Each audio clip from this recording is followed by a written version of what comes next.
Non, mais bienvenue à tous les deux, Andalen et Antoine. Merci. Bon, aujourd'hui, vous allez partager un micro parce que c'est retour de congé et évidemment, j'ai un micro qui est resté en vacances, donc il va falloir que j'aille le récupérer. Mais en attendant, du coup, vous allez devoir vous partager le micro. C'est bien, c'est authentique. Oui. Ça fait 145 épisodes de The Big Shift et j'avais encore jamais enregistré un apéro The Big Shift. Donc c'est un honneur. Alors, on a fait des apéros live, mais j'ai jamais bu une bière en même temps qu'on enregistrait. Donc là, c'est vraiment pour vous expliquer qu'on est vraiment en fin d'été. C'est le premier enregistrement de The Big Shift depuis 2 mois. J'ai fait une belle pause en août. Donc là, bienvenue pour le retour. Vous êtes au reste du rayon de vacances de la rentrée. Et puis on va parler vacances en fait.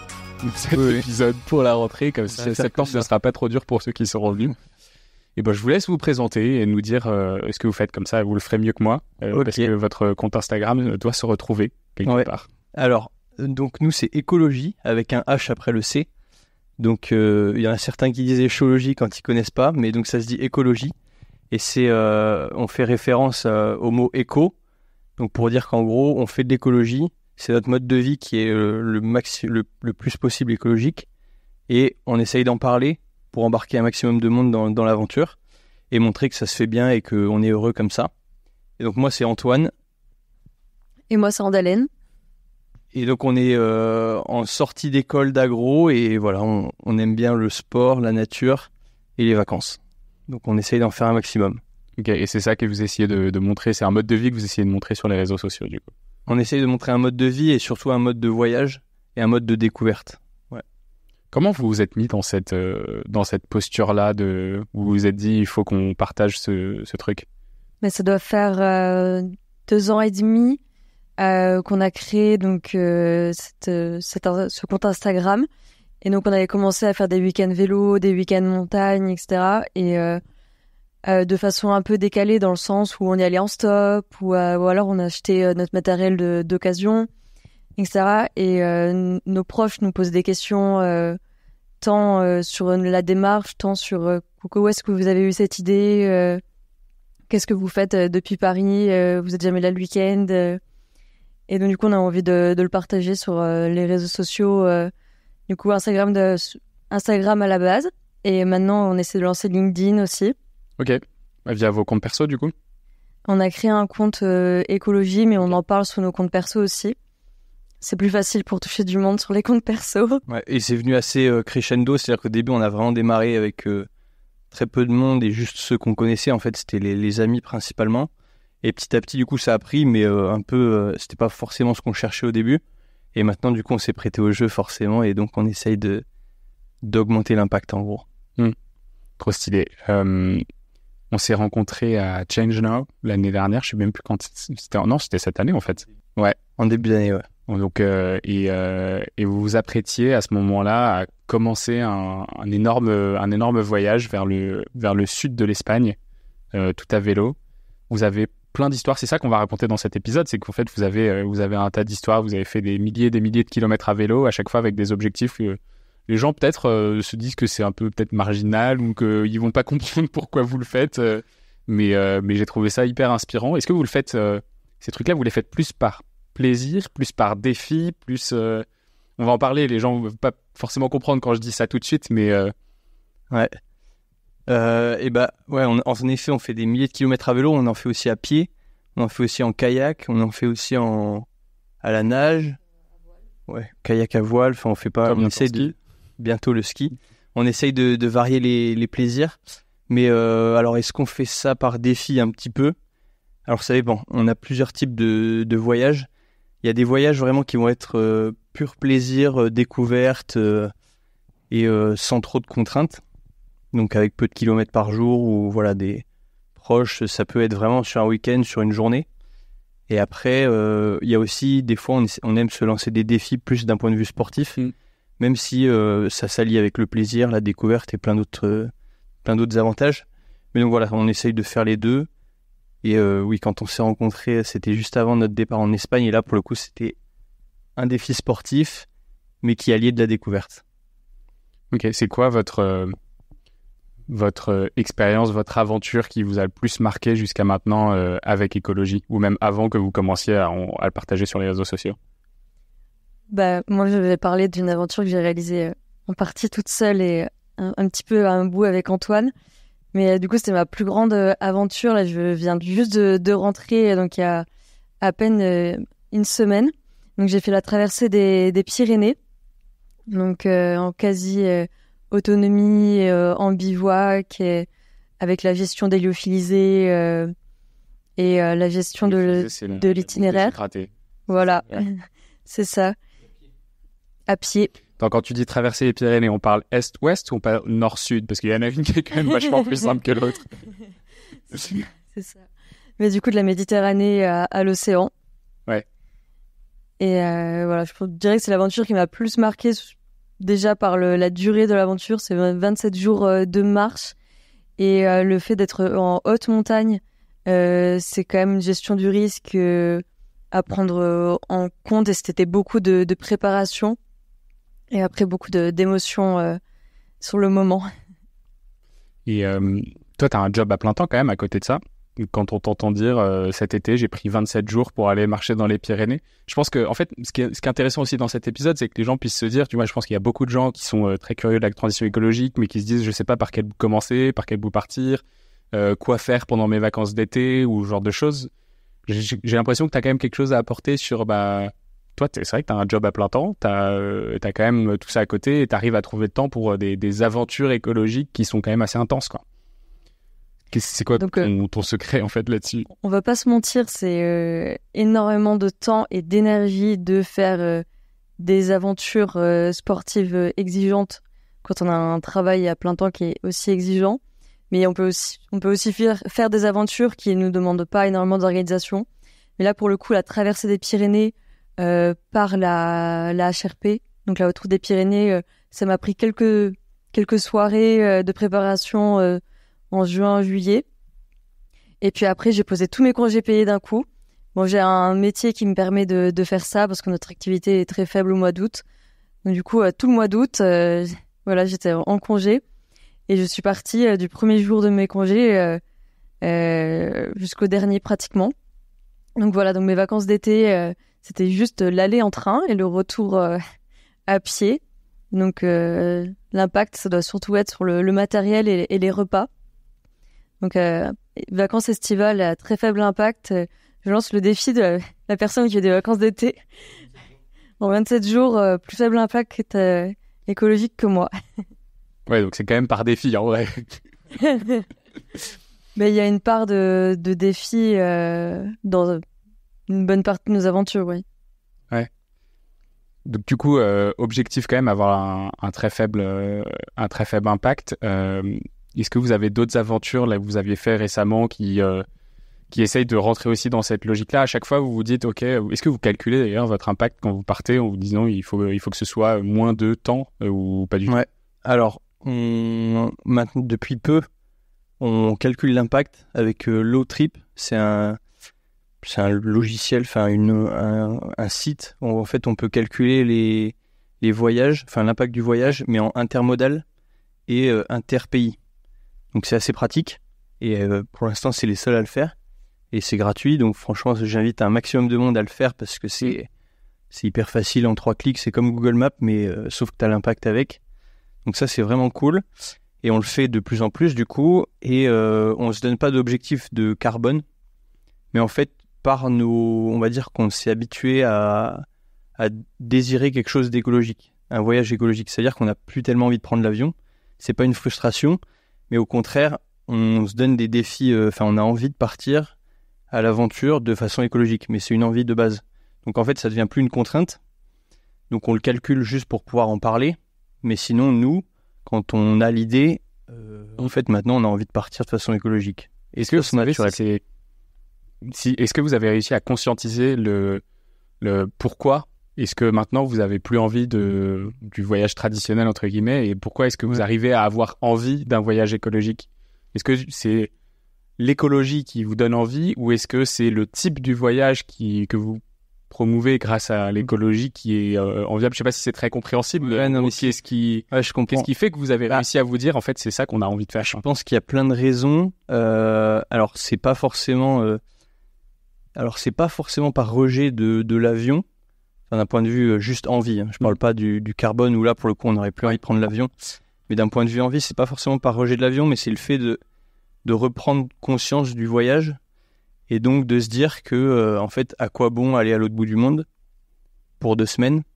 À quoi bon, en fait, qu'est-ce qu'on va capter? Qu'est-ce qu'on va gagner à faire ça? Et en fait, si on sort un peu du conditionnement qu'on a et donc des réseaux sociaux, de l'entourage et tout ça, est-ce que la valeur, en gros, il faut chercher la valeur d'un point de vue individuel. Et nous, je pense qu'on a réussi à passer le cap.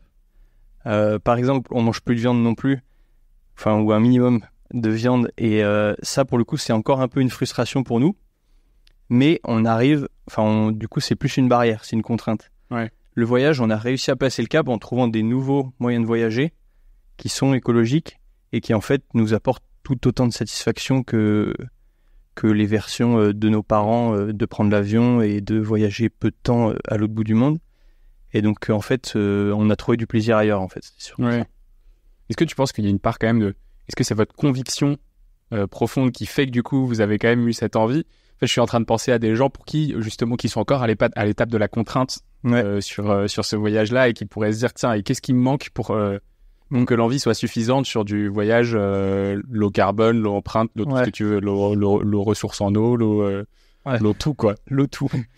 Et ben, je sais pas si on a le même ressenti là-dessus, mais moi, du coup, vraiment, c'est pas forcément les convictions. Les convictions, je pense que forcément, ça a bloqué quelques voyages que je n'ai pas fait par conviction, mais tous les voyages que j'ai faits, c'est pas par conviction, c'est juste par envie. Et en fait, forcément, j'ai de la famille en Espagne. Avant, je prenais l'avion pour aller les voir. Je prends plus l'avion pour aller les voir. Du coup, quand je vais les voir, c'est forcément beaucoup plus long. Ça, il y a une part de contrainte. Mais d'un autre côté, vraiment, ça donne plus de valeur à la distance. C'est beaucoup plus dépaysant quand on arrive là-bas. Et le ressenti est vraiment pas le même. Ouais. Et donc, ça a quand même une valeur certaine. Mais la plupart de nos voyages, on les fait par envie et non pas par... je retrouve ce que tu dis un peu sur des voyages perso, mais dans le cadre de voyages avec des amis, j'ai l'impression d'être encore un peu dans la partie contrainte quand mes amis, eux, prennent l'avion facilement et que moi, je me dis qu'est-ce que je fais? Je les suis pas, qu'au final, je les suis pas et qu'en fait, finalement, peut-être qu'une fois sur 10, je les suis. Et à côté de ça, on va régulièrement en Roumanie parce que ma compagne est roumaine, franco-roumaine, et du coup, en fait, on a pris cette habitude d'y aller que en train. Et du coup, en fait, ce truc-là fait que c'est un rituel qu'on adore et on changerait pour rien au monde.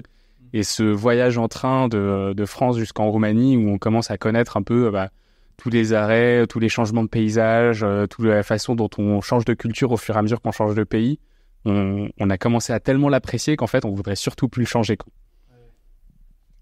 En fait, ma réponse va un peu découler de ce dont tu viens de parler. Parce que, en fait, moi, je pense que c'est hyper important l'influence de notre entourage. Donc, si on a plein d'amis ou que notre copain ou notre copine nous propose de prendre l'avion tout le temps, peut-être que ça va être une frustration de devoir dire non. Mais nous, on a la chance d'être tous les deux motivés par des voyages low carbone. Et ça change tout. Et c'est pour ça que la transition écologique, ça doit être un mouvement sociétal. Parce que si on a vu des individus frustrés dans leur coin, qui se parlent pas, c'est difficile. Et c'est le moteur humain et il y a un rôle d'exemplarité. Et c'est pour ça aussi que nous, on a envie d'en parler. Parce que juste de savoir que on peut proposer à nos potes de nous rejoindre et que du coup, eux, ils vont proposer à leurs potes aussi de faire les mêmes choses après. Mais c'est le mouvement social, en fait, qu'il faut lancer pour donner envie. Ouais. Et c'est beaucoup plus facile. Dans les Pyrénées, t'as eu des potes qui sont venus, repartis, revenus ou c'était plutôt une aventure solo que t'avais envie de faire différemment? Parce qu'il y avait Antoine pendant 10 jours. Ouais, ça s'est pas trop goupillé comme ça. Mais j'avais proposé à quelques amis, mais après j'avais quand même mis une dimension sportive dans cette expédition du fait que j'avais quand même une contrainte de temps, parce que normalement c'est 42 jours pour faire la HRP, je l'ai fait en 27. Donc... Tranquille. Donc du coup, j'ai pas d'amis mes amis ne sont pas très très sportifs ou sportives. Enfin, il y en a, mais dans le lot, il y en a quelques-uns, quelques-unes. Mais bon, du coup, ça réduisait les possibilités déjà. Donc ça s'est pas goupillé comme ça. J'ai ma mère qui a fait quelques kilomètres avec moi et Antoine. Du coup, et après j'ai rencontré quelques personnes sur le trajet, mais dans les Pyrénées, il y avait vraiment une contrainte. C'était très difficile de me rejoindre. J'ai même des amis qui étaient en van juste à côté, mais c'était impossible de me rejoindre. Déjà avec Antoine, c'était très compliqué. C'était vraiment très très très compliqué parce qu'en fait j'ai fait la haute route des Pyrénées, donc c'est pas balisé et le but c'est de rester sur les crêtes un maximum. Et en fait on ne redescend pas dans les vallées. Donc du coup déjà il y avait déjà un jour ou deux de marche rien que pour me rejoindre. Donc ça veut dire que sur une semaine de vacances, si j'avais un ou une amie qui voulait me rejoindre, il fallait déjà 1 ou 2 jours de trajet minimum au début et à la fin de la semaine. Donc ça faisait beaucoup de facteurs qui ont fait que j'ai surtout marché seule. Par contre, je trouve ça excellent de se dire qu'il y a encore des endroits comme ça qui sont accessibles qu'à 2 jours de marche. Et c'est hyper apaisant, je trouve, de se dire que tu peux être isolé tranquillement. La haute montagne, ça permet vraiment de se déconnecter et on se sent vraiment au contact de la nature. La nature dans le sens où on voit pas de bâtiments construits. Je vois beaucoup on voit personne. Dans vos aventures, je sais pas, à chaque fois, il y a un mot qui me revient quand même, c'est minimalisme. Je sais pas si c'est quelque chose que vous cherchez particulièrement ou c'est parce qu'en fait, il faut être léger parce que sinon tu n'y arrives pas, tu vois. Ouais. Moi, je pense que c'est un peu par nature, déjà, d'être un peu minimaliste. Mais sinon, en fait, dès qu'on commence à transporter ses bagages et qu'il n'y a pas de pétrole pour nous aider, on se rend vite compte qu'on prend trop de choses. Et donc là, à chaque fois qu'on part, on se dit faut prendre moins de choses que la dernière fois parce que c'était un calvaire. Bon, au final, on n'y arrive pas forcément, mais là, c'était une des clés de la réussite d'Andalen pour les Pyrénées, c'était que le sac il faisait moins de 10 kilos avec la 27 jours et l'eau. Ah, c'est pas mal quand même. En sachant qu'on a fait des ravitaillements de nourriture. Moi, pour le coup, j'ai amené pas mal de nourriture et t'en as racheté. Mais c'est un peu la clé de la réussite. Et en vélo, c'est pareil. Pour faire des longues distances, il faut s'alléger. C'est vraiment nettement plus simple. Donc oui, et en plus, on essaye de limiter l'impact au niveau du matériel. Parce que ça peut être assez important, ça. Donc bien sûr, il y a le seconde main, il y a la récup, le prêt, il y a plein de choses qui existent. La location. Mais aussi, c'est aussi essayer de ne pas se suréquiper.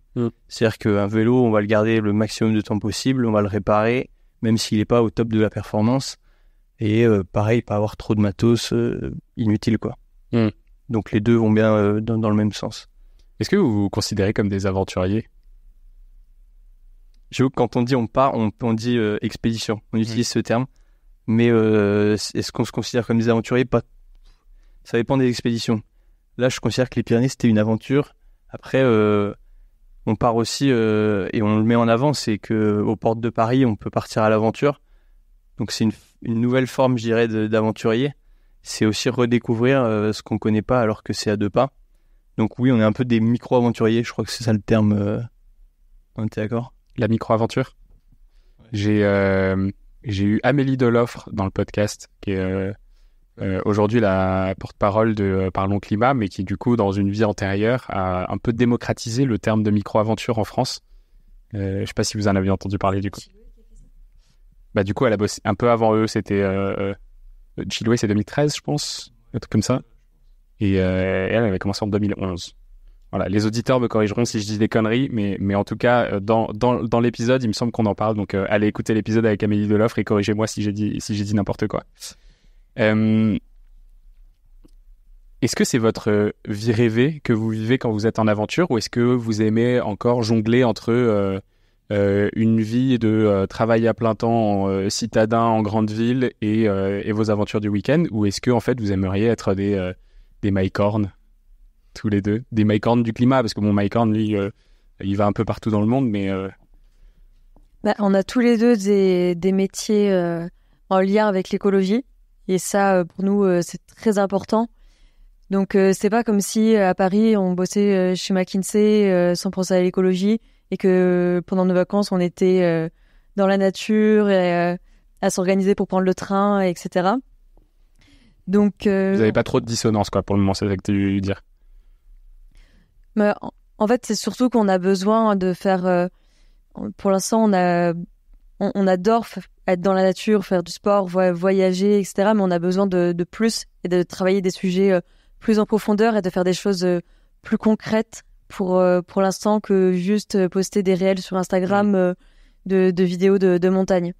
Donc pour l'instant, on est content d'avoir des métiers à impact. Donc pour l'instant, on se verrait pas être juste des aventuriers, des éco-aventuriers. J'ai pris ma corne, mais ça pourrait être Benjamin Demoliens, en vrai, qui est quand même vachement plus... qui est passé dans le podcast aussi. Épisode 2. Mais il fait beaucoup d'autres choses.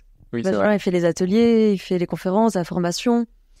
Ça, c'est un modèle, un business plan qui nous plairait beaucoup plus. Par exemple, à la Benjamin Demoliens. Ouais, on aimerait bien rajouter autre chose que juste la vulgarisation, enfin le partage de nos aventures. C'est pour ça qu'on a un peu travaillé le sujet alimentation dernièrement, pour ajouter un peu un sens en plus en gros, parce que l'écologie, il faut vraiment être complet. Et après, sinon, d'un point de vue mode de vie, on a quand même une vie à 100 à l'heure, et c'est vrai qu'on pense que ça serait bien qu'on se calme. Donc oui, on aimerait bien faire plein d'expéditions, en faire plus, ça c'est sûr.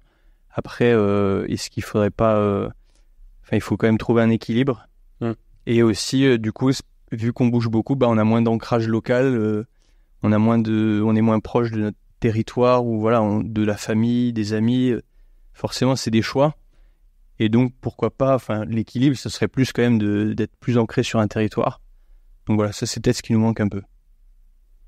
Ok, hyper intéressant. En fait, je vous pose cette question, mais c'est pas complètement désintéressé, parce que je me les pose aussi moi-même, qui suis à droite, à gauche, le week-end. Je pense un peu moins que vous quand même, mais tu disais alimentation. Vous avez essayé de prendre je sais pas si c'est essayer de prendre, mais vous avez un peu appuyé sur ce sujet-là. En plus, du coup, dans vos aventures, qu'est-ce que vous avez fait par exemple? Alors, on est tous les deux ingé agro. Enfin, moi bientôt, dans quelques semaines, si tout se passe bien. Mais donc déjà le Félicitations pour la fin de ton alternance qui était hier, c'est ça? Merci, ouais. Début du chômage. Si on a qu'à entendre. Mais donc l'alimentation, c'est vraiment un sujet qui nous intéresse, qui nous passionne. Moi par le biais agriculture, toi plus par le biais santé aussi. Donc vraiment on arrive là-dessus et on s'est dit est-ce que ça pourrait pas être les aventures pourraient pas être au service de l'alimentation, de la compréhension de notre alimentation, parce qu'il y a d'un point de vue alimentation, d'un point de vue sportif. Donc, comment on mange quand on fait du sport, c'est-à-dire mieux comprendre son corps, mieux comprendre les besoins. Est-ce que, par exemple, il y a besoin de la côte de bœuf après la sortie de vélo? Pas forcément. Et donc, tout ça, c'est des sujets qu'on a creusés de ce point de vue-là. Et après, il y a aussi le point de vue découverte. C'est-à-dire que nos aventures, c'est un moyen de découverte. C'est un moyen de découvrir. Et donc, là, l'idée, c'est d'orienter nos expéditions sur des sujets alimentation. Donc, on est allé rencontrer des agriculteurs, par exemple, acheter nos légumes en direct chez le producteur à côté de Paris. C'est un peu une mini-expédition, train plus, RER plus vélo. Donc ça se fait. Et après, on a surtout fait 2 grosses expéditions. Donc une avec Grand Sail. Donc c'est une marque, une entreprise qui produit du chocolat et qui ont un business model assez particulier, c'est-à-dire qu'ils importent la masse de cacao en voilier. Donc, ils font le transport en voilier et ils transforment en Bretagne en chocolat. Et après, le chocolat est vendu un peu partout en France, mais surtout dans l'Ouest. C'est les seuls à le faire pour l'instant en gros volume. Et ils ont construit un nouveau voilier là en plus. Donc maintenant, ils vont même faire du fret. Donc, c'est-à-dire qu'ils ont créé une branche de l'entreprise qui va pouvoir transporter des marchandises d'autres entreprises. Donc voilà, ils envoient du vin, après ils reviennent avec du cacao. Donc la boucle est bouclée. Ils sont importateurs, commissionnaires de transport, producteurs de chocolat, quoi. Voilà, c'est ce que je voulais dire. Et ils passent dans le podcast dans un mois, donc stay tuned. C'est super. Et donc ils sont hyper intéressants et nous on a souhaité les rencontrer. C'est ce qu'on a fait. Et donc en fait pour le week-end de Pâques, tout simplement un week-end de 3 jours, on est parti à Morlaix, c'est là où ils produisent. Et donc on y allait en train. Et donc de Morlaix à Paris, on a ramené le chocolat pour Pâques, pour le lundi de Pâques.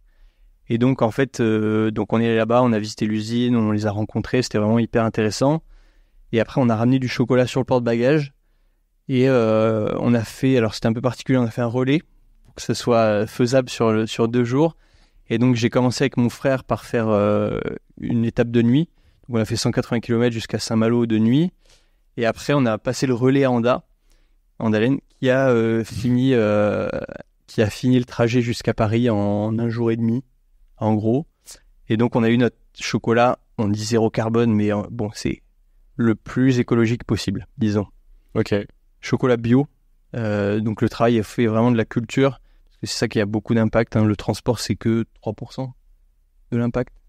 Un peu plus, 8% peut-être. Ouais, je crois que c'est entre culture. 5 et 10. Voilà. Ouais. Donc 8% de la culture et le transport, enfin c'est 8%. Donc bon, eux ils travaillent aussi sur l'approvisionnement qui est très écolo de base. Et plus le transport, plus le vélo, donc la boucle était bouclée. Et on a fait une autre aventure, tu veux la raconter ? C'est parti. Donc, comme beaucoup d'autres personnes, on a profité des ponts de mai. On a posé des jours de congé de façon très stratégique pour partir quasiment 15 jours C'est vrai que c'est à un voyage vélo. paradisiaque cette année. Ouais, c'est ça. Et on allait dans un endroit qui est peu connu, Almeria, mais qui est dans une région plus connue, l'Andalousie. Et Almeria, c'est tristement un petit peu connu quand même pour être le potager de l'Europe. Et en fait, il y a énormément de serres.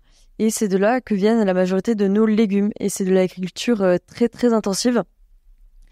Et donc, du coup, nous, on connaissait cet endroit et on s'est dit que ça serait intéressant de le voir de nos propres yeux, le découvrir et de le partager parce que c'est pas connu du grand public. Et donc, du coup, on est allé en vélo et en train jusque là-bas en partant de Paris.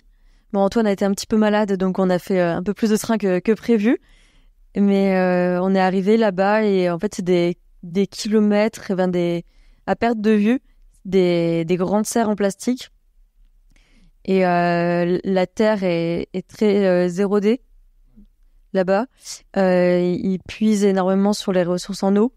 Et c'est des migrants qui travaillent de façon illégale en bonne partie. J'ai plus les chiffres en tête. 40 000. Mais on l'a vu quand on est là-bas et qu'on se balade, on voit vraiment des migrants avec les mains brûlées dans des bidonvilles et vraiment on les croise toutes les 5 minutes. Donc vraiment c'est pas une légende. Donc voilà, c'était des vacances. On n'est pas parti à Séville boire des cocktails sur un rooftop. C'était nos vacances en Andalousie. Mais le trajet en vélo, il y avait plein de portions qui étaient super belles et d'autres portions où on a longé la côte méditerranéenne et où vraiment on a constaté un peu le surtourisme qu'il y a là-bas. Ils n'ont pas la loi littorale, donc il y a beaucoup de zones beaucoup trop urbanisées et tournées autour du tourisme. Et on est allé à une période quand même un petit peu plus creuse. C'était pas le mois d'août, donc c'était un peu désertique.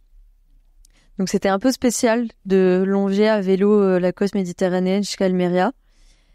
Et j'avais pas suivi. Je connaissais pas Almeria avant votre aventure que j'ai suivi du coup.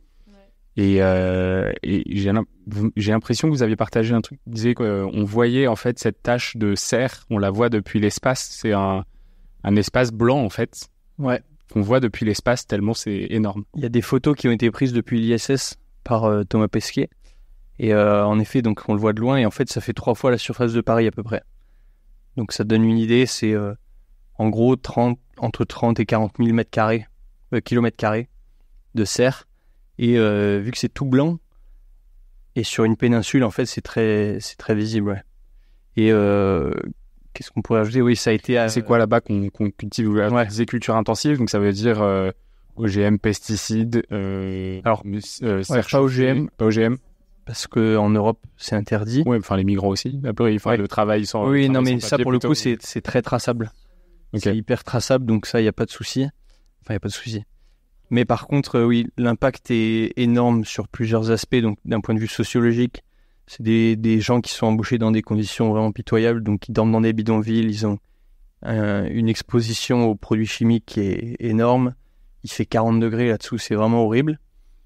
Ils sont payés au lance-pierre. Enfin, vraiment, tout est affreux. Et d'un point de vue environnemental, voilà, on l'a dit, l'eau, c'est une zone très désertique, en fait. Mais ça a été installé là pour l'ensoleillement. C'est un des endroits qui est le plus ensoleillé. Et puis, il n'y avait rien, c'était un désert, en fait. Donc, ils ont commencé dans les années 70 à installer ça. Et c'est comme ça que ça a grossi, et qu'au final, on se retrouve avec une production, je me souviens plus du pourcentage, mais c'est énorme. En gros, quand on voit des tomates, aubergines, courgettes, poivrons qui viennent d'Espagne, la majorité viennent de là, en gros. Ouais. Et quand ça vient pas de là, en fait, ça vient d'un modèle qui est à peu près similaire, mais qui est moins concentré. Et donc, c'est vraiment horrible. Et il y a aussi une petite anecdote, c'est qu'on a été très mal reçus là-bas. C'est-à-dire qu'en fait, c'est une planque. Et donc, le gouvernement espagnol ferme les yeux, parce que ça ramène beaucoup d'argent, et que ça emploie beaucoup localement. Et donc, en Espagne, j'ai des cousins en Espagne, ils n'en ont jamais entendu parler, alors qu'ils habitent à 200 km. Ah oui. Vraiment, il n'y a aucun reportage. Alors que nous, en France, il y a eu 2-3 reportages, Arte en a parlé, et encore, c'est très peu, et la majorité des gens ne le savent pas, alors qu'on devrait tous être conscients de ça. Mais voilà, donc quand on est arrivé là-bas avec l'appareil photo... quoi, du coup, cette méconnaissance ou cette ignorance? Ah bah c'est caché, parce que ça a un tel impact,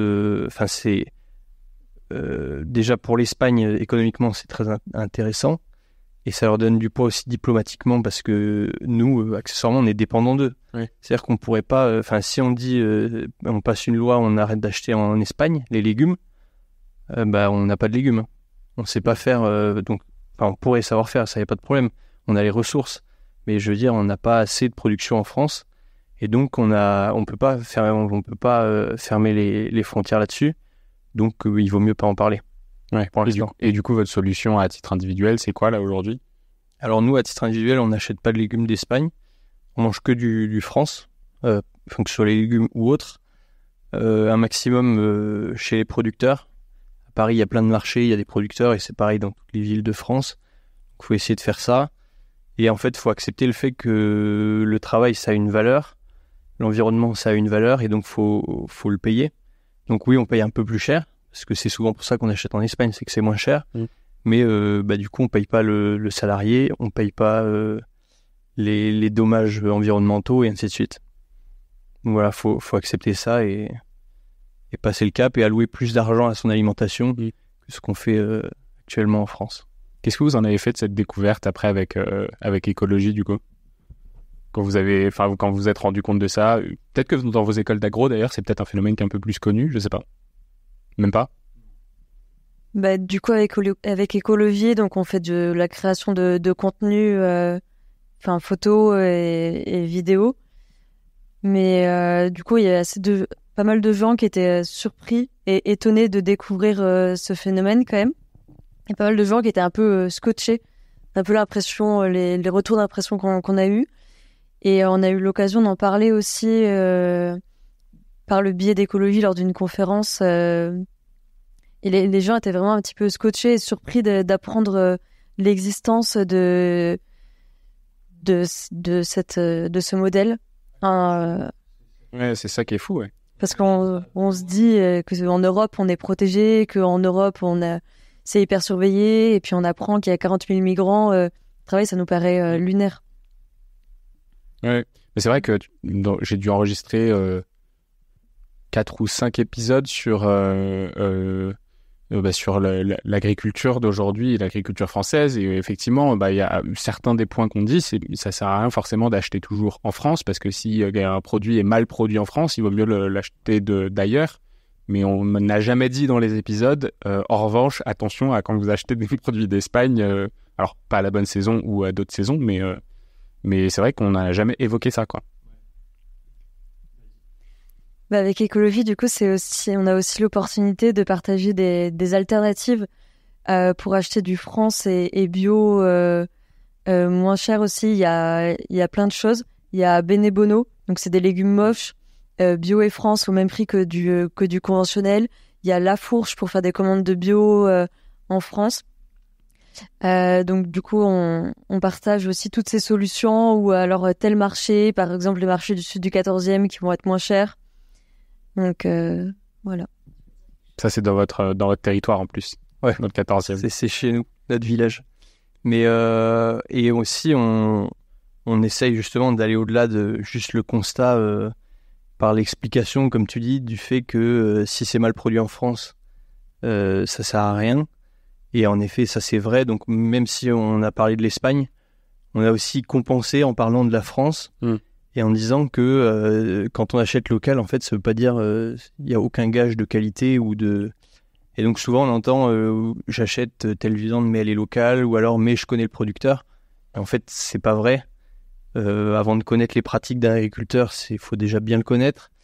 Des produits chimiques, tout le monde en met. Enfin voilà, donc faut vraiment faire attention. Il y a des labels, le bio, on peut y croire, c'est très bien surveillé. Donc ça, c'est vraiment le premier truc qu'on va regarder. C'est la méthode de production, parce que c'est ça qui a le plus d'impact. Et après le transport, et après il y a aussi l'aspect sociologique qui pour le coup est primordial pour certaines personnes. Et en fait, il y a beaucoup de gens qui s'en aperçoivent pas. Et c'est juste ça, mais une fois qu'ils le savent, ils n'ont plus envie d'acheter. Voilà, faut le savoir. C'est quoi vos prochaines aventures là? Ça reste alimentation aussi? Alors, la prochaine grosse expédition, c'est... je pense que je vais essayer de la faire. Donc, c'est pas tout à fait calé, mais l'idée, ça serait d'aller dans le nord de la Norvège pour essayer de découvrir la nuit polaire et le froid, parce que les deux sont couplés là-bas en fin d'année. Et donc j'aimerais bien essayer ça, et le tout avec une alimentation végane, pour essayer de voir, pour essayer de montrer que si on réfléchit à ce qu'on mange, on n'a pas un besoin vital de manger de la viande. Donc nous on est plutôt végétarien, flexitarien mais quasiment végétarien. Mais là j'ai envie de pousser le truc jusqu'à vegan pour essayer de montrer que c'est pas un besoin vital en fait. Même dans un milieu hostile entre guillemets. Même dans un milieu hostile où je vais faire beaucoup de sport, c'est-à-dire que je vais faire 15 heures de sport par jour, dans des conditions où dans le froid on consomme énormément de calories, ce sera peut-être 8000 calories par jour. Mais malgré ça, a priori je devrais pouvoir réussir à ne pas avoir de carence. Et donc c'est le truc que j'aimerais montrer un peu tout au long de cette expédition, pour essayer de déconstruire l'idée qu'on a un besoin de produits animaux. Même si on n'est pas du tout pro, en connaissant l'agriculture, on sait qu'il y a besoin d'une part d'animaux, mais donc voilà, pour compenser, c'est juste pour déconstruire cette idée. C'est pas pour dire à tout le monde d'être vegan, mais c'est pour déconstruire l'idée qu'on a besoin de... Okay. Pourquoi tu dis essayer du coup? Essayer de... T'as dit je vais essayer parce que c'est pas du tout sûr que ça fonctionne. Si, sur le papier ça fonctionne. Ok. Après, j'aurais forcément des vitamines, vu qu'il n'y a pas de soleil, qui vont un peu diminuer. Oui. Mais ça, c'est pas en rapport avec l'alimentation. Voilà. Ah oui, je dis que je vais essayer parce que il faut trouver des partenaires, des financements. C'est une grosse expédition pour le coup. Il faut s'entraîner, il faut s'équiper. Là, pour le coup, ça se réfléchit parce que c'est des conditions un peu extrêmes. Et donc, où il y a une part de risque, mais qui se maîtrise facilement si on est bien préparé, mais il faut le préparer du coup. Ok. Voilà. C'est ton premier jour de chômage. Ouais. Est-ce que tu veux que les auditeurs essayent de te trouver un job? Alors avec plaisir, mais alors là, ça m'arrangerait. Mais ouais, non, je suis preneur. Bon ben voilà, vous venez d'écouter Antoine pendant à peu près 20 minutes. N'hésitez pas, si vous avez l'impression que son profil correspond, à essayer de proposer des jobs en correspondance. Donc, c'est agroalimentation et puis écologie, quoi, en gros. Donc, ben voilà, l'offre, on espère qu'il y aura des offres d'emploi qui vont tomber. Demain, si possible. Excellent. Bah, attends, il faut avoir un canal, hein. Ouais. Ça joue. Ouais. Et par rapport au premier jour de chômage, un truc à rajouter, c'est quand même... Donc là, on a parlé beaucoup de voyages...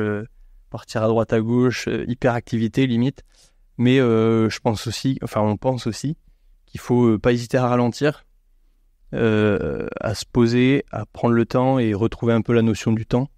Ça peut être lors d'un voyage, mais ça peut aussi en restant chez soi, enfin dans son territoire, un peu plus ancré, et avec des associations locales, avec des producteurs locaux et tout ça, enfin retrouver un peu la notion de lieu, de vie d'un lieu, et de prendre le temps et ainsi de suite. Ça, on le met moins en avant parce que on peut pas tout montrer, mais on pense que c'est important aussi et que c'est une bonne alternative au surtourisme. Qu'est-ce que vous pourriez dire pour un peu conclure cet épisode? On a quand même dans les auditeurs, je veux pas faire de discrimination, mais on a presque 75% des gens qui sont des citadins qui viennent de Paris, Lyon, Bordeaux, Marseille. Qu'est-ce que vous pourriez dire à ces gens qui se disent en fait c'est cool toutes leurs aventures, mais enfin ça me correspond pas du tout, moi je peux pas du tout faire ça parce que j'habite en pleine ville, je peux pas avoir ce mode de vie là. comment est-ce qu'on peut faire pour, si on a envie de avoir un peu plus ce mode de vie, même sans vraiment aller jusqu'à votre niveau? En fait, il y a plein de choses qui existent dont on ne soupçonne pas du tout l'existence, et il y a vraiment plein de choses à découvrir. Par exemple, quelqu'un qui est pas très sportive ou très sportive, louer un vélo et faire juste 20 km de vélo et aller faire 2 châteaux de la Loire depuis Paris avec le vélo dans le train, ça va être super accessible, et ça va être un week-end hyper différent. Et ça va être un week-end, pour le coup, ça va vraiment être du slow tourisme. Et en vélo, on peut aller voir vraiment plein de choses, et on profite de l'endroit différemment. On prend plus le temps de parcourir les paysages, on rencontre plus de monde, parce que on peut potentiellement parler avec les gens qu'on croise. Vous allez où, etc. Donc il y a plein de choses qui sont accessibles que juste on ne connaît pas. Il y a plein de campings en plus sur la route des Châteaux de la Loire, donc vous n'avez pas besoin d'Airbnb si vous vous dites que c'est trop cher. Vous prenez une petite tente, et vous avez des campings. Et après, le mieux, c'est de peut-être d'être initié avec d'autres gens, et en fait, ça lève des peurs inconscientes et des barrières inconscientes. C'est de faire une première fois avec des gens ou un organisme. Même ça peut être à pied. Nous, on était déjà partis, par exemple, au Havre, depuis Paris. Et on avait fait une nuit de bivouac à Étretat et une rando. Donc voilà, vraiment un week-end nature depuis Paris, pas très sportif. C'est hyper facile. Et même pour faire des week-ends un peu plus sportifs, ça se fait aussi. Il y a plein de choses à découvrir. Avec peu de moyens, parce que ça aussi, c'est pas une barrière. Il y en a beaucoup qui vont dire que nous, c'est un truc de bobo. C'est un peu vrai. Parce que gens qui ont un job à plein temps à côté. Voilà, on est des bobos, mais sinon, en soi, c'est pas une question d'argent, parce qu'avec le seconde main, le prêt, la location, dormir dehors, toutes ces choses-là, c'est pas cher. Le réseau TER est pas cher, honnêtement, pour ce que c'est, pour le service qu'on a. Et les citadins aussi, tu parlais des citadins qui nous écoutent, mais en ville, on a de la chance, c'est on peut s'équiper facilement, et on peut aussi partir très facilement. C'est-à-dire qu'on a des transports sans prendre la voiture, on est en campagne, on est en montagne, à la mer. À Paris, d'autant plus, parce qu'on est vraiment au milieu de l'étoile. Mais partout, en fait, en ville, on peut bouger, quoi. Donc, il n'y a pas de barrière. Excellent. Puis, j'espère que ça donnera envie à nos auditeurs de bouger, de sortir un peu, de faire du mouvement, d'aller découvrir la nature proche, de faire de la micro-aventure ou de l'aventure complète. Est-ce qu'on se prépare un truc où on invite des auditeurs de The Big Shift et des abonnés de Écologie à faire un truc tous ensemble cette année en 2025, une micro-aventure commune? Ouais. Ça serait très très cool, ça. Ça serait incroyable. Et voilà. Envoyez-nous un message, et puis vous mettez sur Spotify, sur Apple Podcast en commentaire, vous mettez micro-aventure en mot de passe. Juste pour nous dire, vous pouvez nous l'envoyer aussi sur Instagram, vous pouvez l'envoyer sur leur compte, histoire qu'on voit que vous êtes allés jusqu'au bout de cet épisode, et que vous avez envie de partir à l'aventure avec nous. Ça nous ferait vraiment hyper plaisir. Ouais. C'était la fin de cet épisode, c'était la rentrée. Si vous avez aimé cet épisode un peu plus chill avec la bière, dites-le nous aussi. Et puis en attendant, moi je vous retrouve très très bientôt pour un nouvel épisode. Ça ne saurait tarder, j'en ai 10 de prévus avant la fin de l'année là, donc ça va arriver très très vite. Restez là. Abonnez-vous au podcast, surtout pour ne pas louper les prochaines sorties. Et je vous dis à très bientôt. Salut, ciao. Merci. C'est la fin de cet épisode de The Big Shift. J'espère qu'il vous a plu et que vous en avez retiré quelque chose pour votre vie quotidienne. C'est ça le plus important. C'est beaucoup plus simple de parler du sujet sensible de l'environnement quand ses amis ou sa famille sont vraiment informés. Alors partagez le plus possible The Big Shift, ça aidera tout le monde. Et si vous avez des questions, des sujets que vous souhaitez qu'on aborde, des invités que vous voulez entendre, ou tout simplement que vous voulez qu'on discute de cet épisode, envoyez-moi un message sur LinkedIn. The Big Shift est produit par Echoes Studio. Si vous avez un projet audio, contactez-nous sur www.echoes.studio. Merci d'avoir écouté jusqu'au bout. Je vous retrouve très bientôt pour un nouvel épisode.